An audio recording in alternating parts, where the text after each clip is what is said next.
So we've definitely seen changes in our natural environment. It was interesting being on the panel today with the woman who was a part of the Audubon, talking about the presence of birds and how in our community we don't see as many birds as we used to.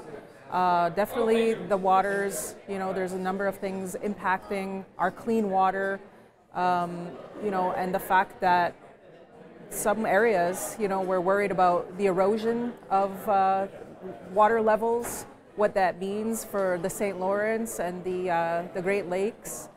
We're worried about the increase in, we'll say, weather disasters, right? So definitely communities right across the globe are going to continue to be impacted by these changes that are happening. And, I think we're always trying to warn people about our role and responsibility as humans to look at all of the elements as being important, that everything has a cycle, everything has a role, right? And that, just wanting people to hear our voices, because I think we have a very important message about the way we view the world and how we could try to encourage and influence to maybe see things from our perspective.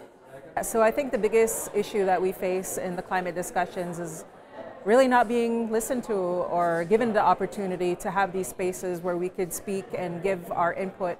I kind of feel like in the last little while there is starting to be a change, and we're starting to see more people engaging with First Nations and tribal representatives, but for the longest time we've just been kind of cast aside and not really taken seriously or even given forums and spaces to be able to convey these important messages. So we're starting to see, like I said, that change. It's slow but sure, and I think that's probably one of the biggest ones, not being listened to, not being taken seriously.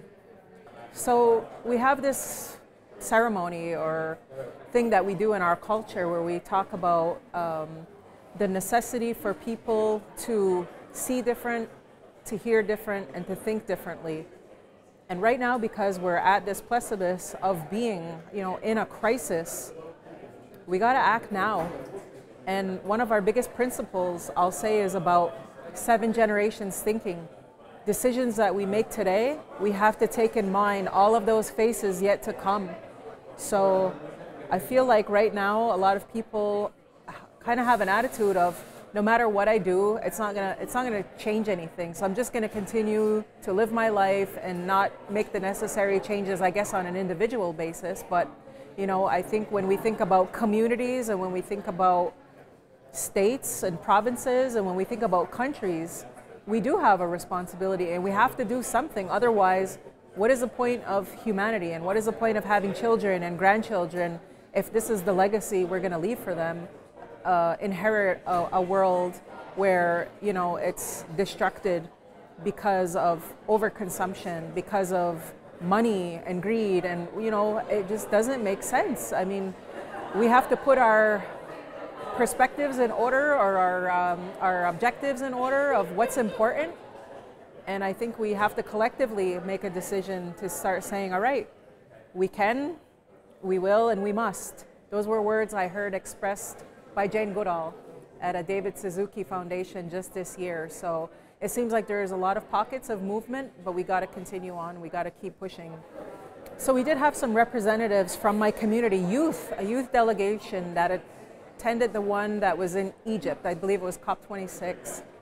And for them, when they came back, they just felt defeated. Like they said, it felt like everything that they were talking about was kind of falling on deaf ears.